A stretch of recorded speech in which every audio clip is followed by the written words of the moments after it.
তো হাই বন্ধুরা, আজকে আমি চলে এসেছি বটি নিয়ে তার কারণ আজকে একটা জিনিস কাটবো। এই যে এই এঁচড়টি কাটবো, এঁচড়টি কাটবো আজকে।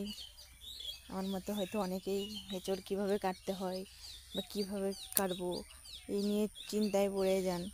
তার জন্য এই ভিডিওটা আমি বানাতে চলেছি। এই এঁচড়টি কাটবো।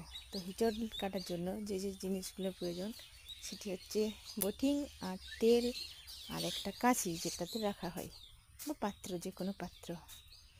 তো আমি সব নিয়ে নিয়েছি, তেল নিয়ে নিয়েছি, হাতে তেল বুলিয়ে নিয়েছি এবং বটিংও দিয়ে দিয়েছি কিছুটা, আবার কিছুটা হাতে ভালো করে মেখে নিলাম। তারপর আমি দেখছি এঁচড়টা একটু নষ্ট হয়ে গেছে। দেখা হয়নি বাজার থেকে যখন এনেছে, তো বাড়িতে এসে বুঝতে পারা যাচ্ছে যে কালকে যে এঁচড়টা নিয়ে এসেছিলো সেটা একটু নষ্ট হয়ে গেছে। তাই আমি দেখছি কোন দিকটা কাটলে নষ্টটা কেটে বাদ দিয়ে খাওয়া যাবে।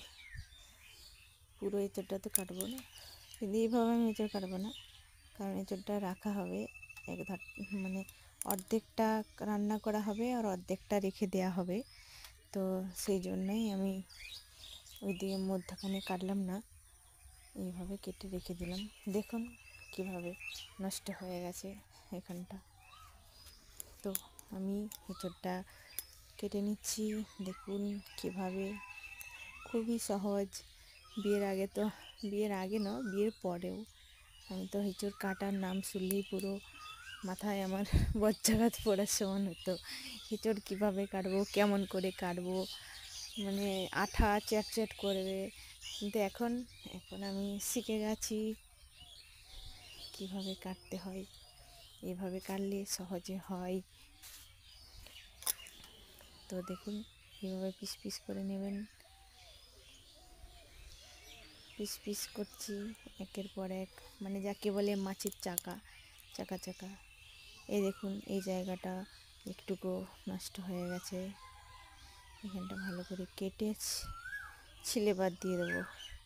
এই এঁচড়টা, আমরা তো এটা এঁচড় বলি, আর কে কী বলবে বলে জানাবেন প্লিজ বন্ধুরা।